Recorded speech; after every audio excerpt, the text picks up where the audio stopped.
में विभक्त हो गया। कहीं इनसे सब आहत ना हो जाए। मुझे इन्हें बचाना होगा।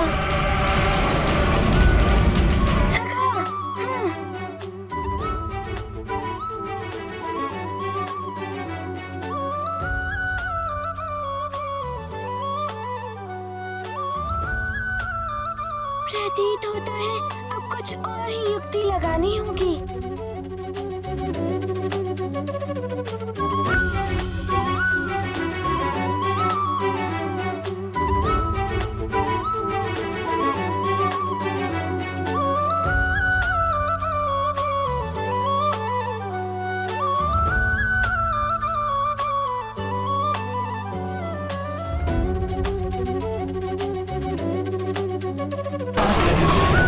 असंभव! इस पर्वत के टकराने से भी इस मरकट को कुछ नहीं हुआ और उसने खंडित पर्वत से उत्पन्न शिलाओं को भी एक स्थान पर एकत्रित कर लिया। वाली भैया अवश्य पुनः ऐसा वार करेंगे जिससे दूसरों को क्षति पहुंच सकती है। मुझे युद्ध का स्थान ही बदलना होगा। इन पर्वत खंडों से मैं इस असुर को रोकता हूँ और वाली भैया को अंतरिक्ष में ले चलता हूँ।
ये क्या कर रहा है मरकट?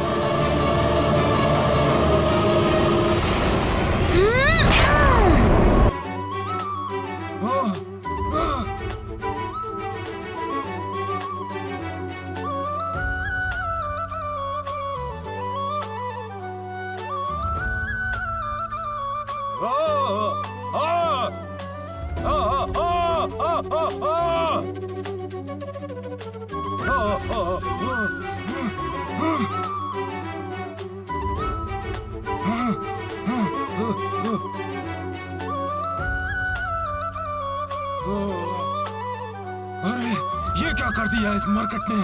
कहाँ जा रहा है वाली?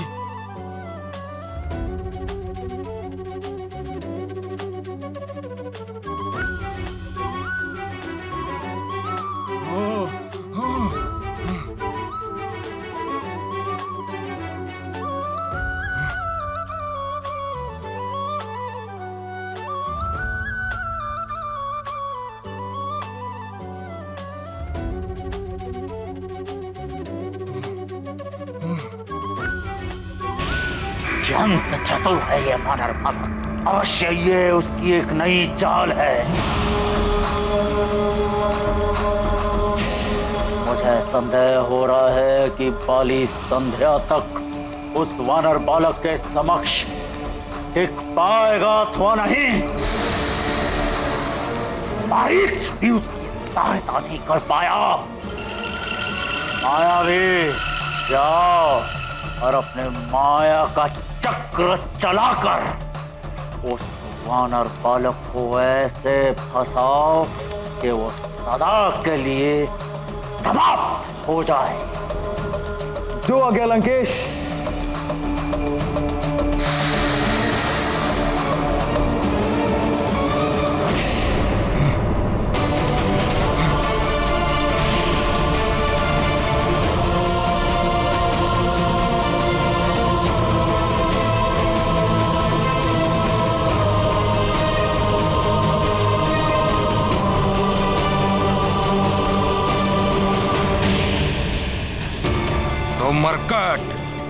मुझे अंतरिक्ष में भेजकर सोच रहा है कि मुझसे युद्ध करने से बच जाएगा। भूल है ये उसकी।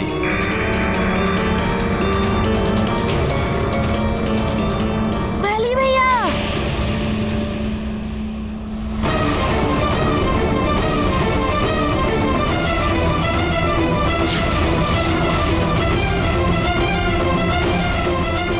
आप युद्ध को छोड़ के कहाँ जा रहे हैं? महानतम वाली, युद्ध छोड़कर जाने वालों में से नहीं है मरकट।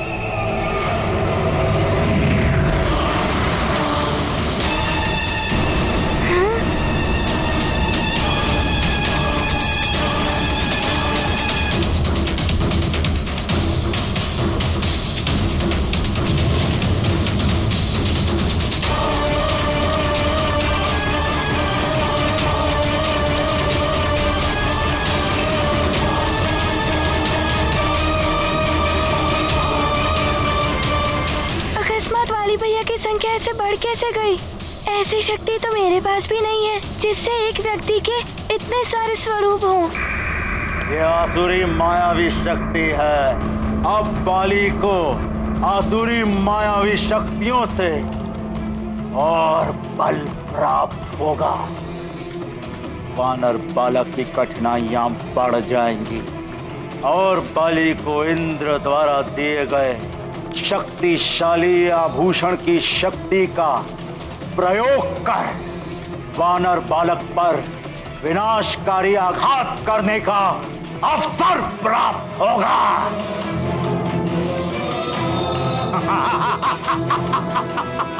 नारायण नारायण, यदि ये कुटिल कपटी असुर हनुमान का ध्यान बांटने में सफल हो गए तो वास्तविक वाली को हनुमान पर इंद्र के दिव्य आभूषण से महाघातक दिव्य शक्ति का वार करने का अवसर मिल जाएगा। हनुमान अपनी आधी शक्तियां पहले ही गंवा चुका है। ऐसी अवस्था में इस दिव्य शक्ति से हनुमान को प्राण संकट में डाल सकती है।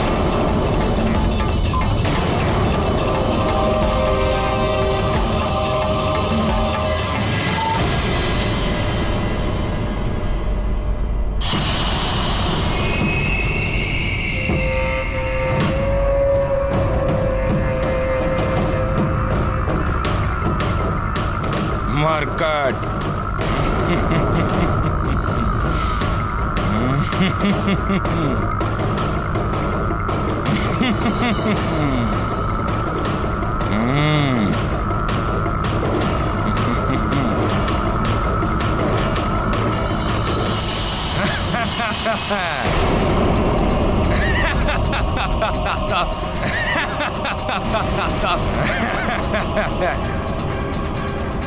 इस माया ने तो दुविधा में डाल दिया है। 5 वाली भैया है, किस पर वार करूं? यदि मुझसे भूलवश वास्तविक वाली भैया पर वार हो गया और उन्हें कुछ हो गया तो नहीं नहीं, वाली भैया का हित नहीं चाहता मैं। महारानी माँ को दिए हुए वचन को भी निभाना है मुझे। सुग्रीव की रक्षा तो करोगे, किंतु तुम्हारे और वाली के मध्य कभी युद्ध की स्थिति बनी तो तुम उसका वध नहीं करोगे। महारानी माँ, मैं आपको वचन देता हूँ कि आपने जैसा कहा है वैसा ही होगा।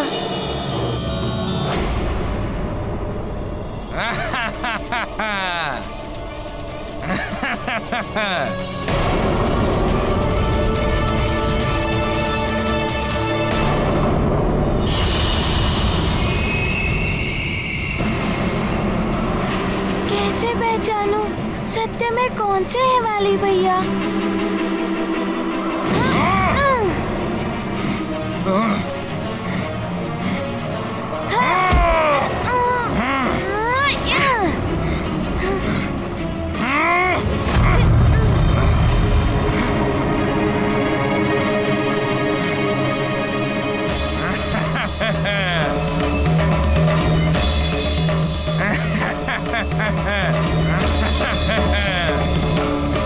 वास्तविक वाली भैया को पहचाने बिना मैं घातक प्रहार नहीं कर सकता।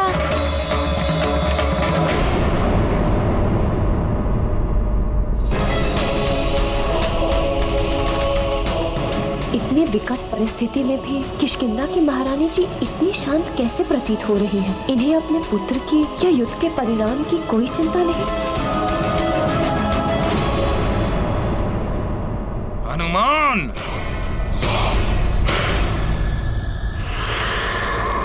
संभालो मेरा प्रहार।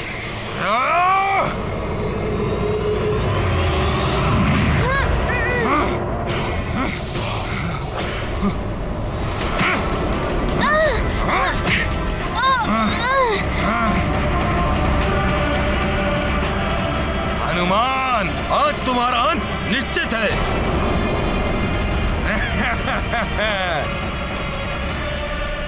हनुमान का ध्यान भटक रहा है। यही उचित समय है जब देवराज इंद्र द्वारा दिए गए दिव्य आभूषण से अमोघ शक्ति उत्पन्न करके हनुमान पर वार किया जाए।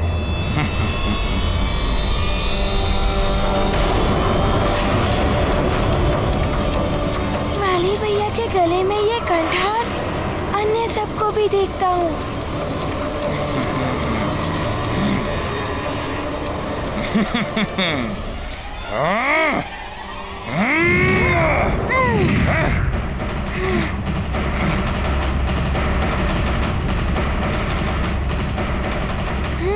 तो कंठार धारण किए हुए वाली भैया ही वास्तविक हैं, अन्य सब मायावी राक्षस हैं। अब होगा इस मरकट का अंत, साथ ही होगा इस युद्ध का भी अंत। ऐ दिव्य कंठहार, अमोघ शक्ति प्रकट करो। हनुमत ज्ञान गुण के सागर, बुद्धि विवेक में है आगर। हनुमत युक्ति शक्ति सुफल, वाली की चाल करते विफल।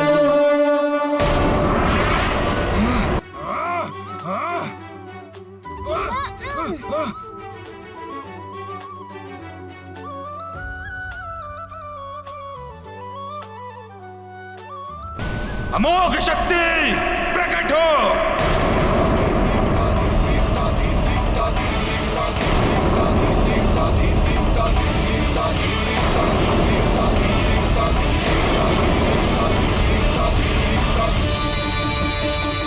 स्वर्ग के अस्तगार का कंठहार, इसकी दिव्य अमोघ शक्ति तो महाघातक है। हनुमान का आधा बल तो वाली के पास चला गया है। हनुमान अपने आधे बल से इस दिव्य अमोघ शक्ति का सामना कैसे कर पाएगा? नारायण नारायण। स्वर्ग के इस कंठहार से उत्पन्न अमोघ इंद्र शक्ति तुम्हारा अंत कर देगी हनुमान। अब तुम अपने आधे बल से इसका सामना नहीं कर सकते।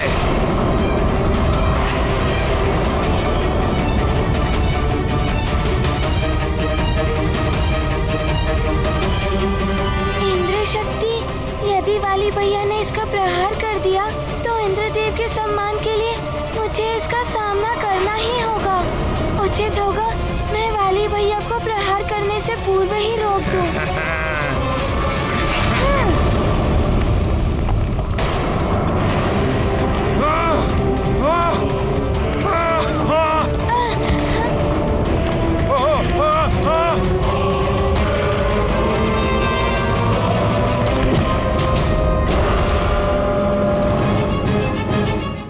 महारानी जी का ये व्यवहार कुछ समझ में नहीं आ रहा है।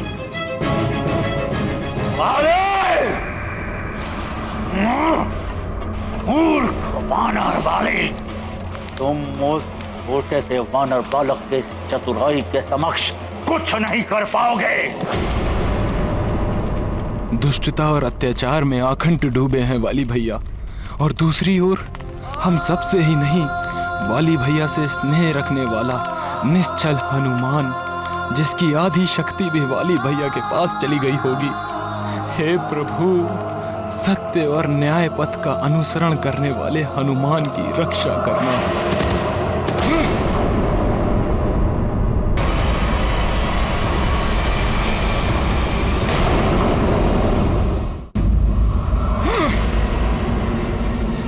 मेरा दिव्य कंठहार,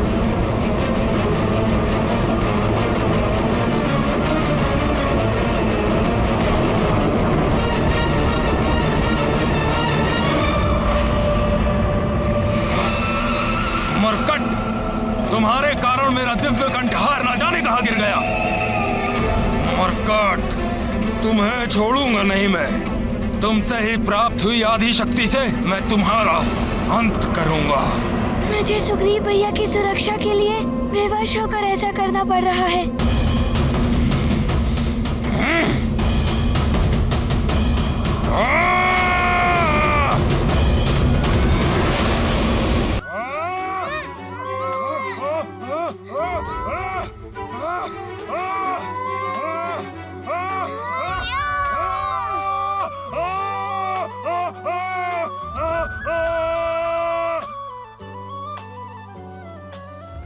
सुग्रीव भैया की रक्षा करनी है मुझे।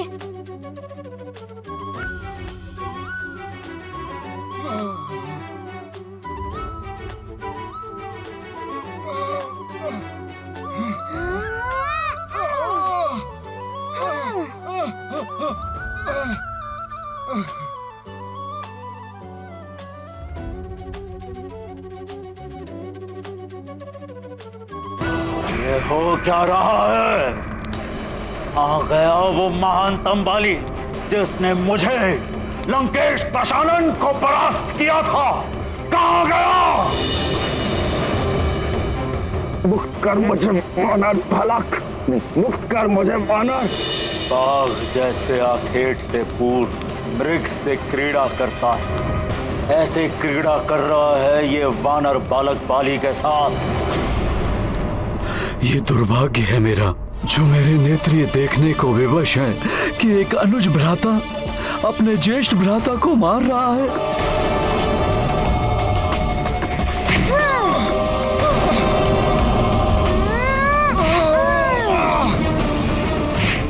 धीरे से हनुमान, तुम्हारा हर प्रहार मेरे हृदय को आघात पहुंचा रहा है। पुत्र, एक माँ को दिया हुआ वचन स्मरण रखना।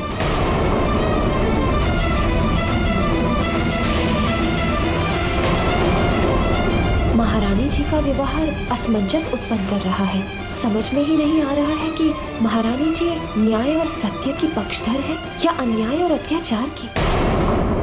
वानर बालक तो बाली की दुर्दशा करके रख देगा।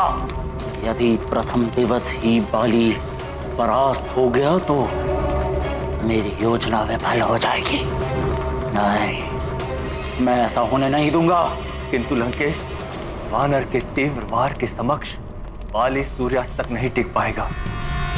लंकेश, ऐसा प्रतीत हो रहा है ये युद्ध सूर्यास्त के पूर्व ही समाप्त हो जाएगा। नहीं नहीं, रावण ये कदापि नहीं होने देगा। बाली के परास्त होने से पूर्व ही तुम मायावी मेघों से सूर्य को ढक दो।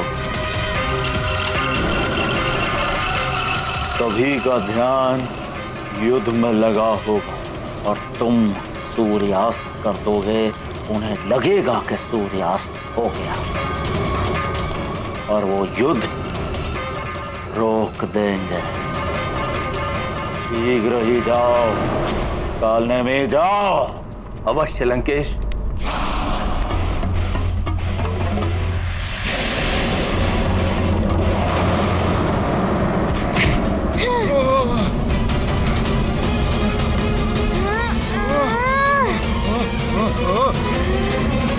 अपने ही पिता, भ्राता और मित्र के साथ घात किया है इसने। अंत कर दो इसका। हाँ, अंत कर दीजिए इसका।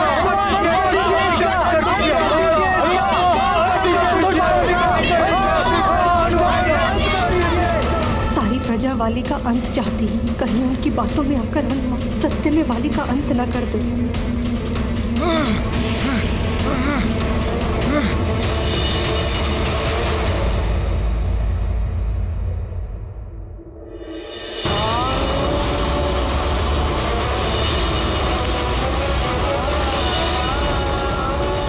सुमेरु के राज मुकुट पर आपका कोई अधिकार नहीं है, तो फिर उतारिए उसे और रख दीजिए उसे मेरे चरणों पर।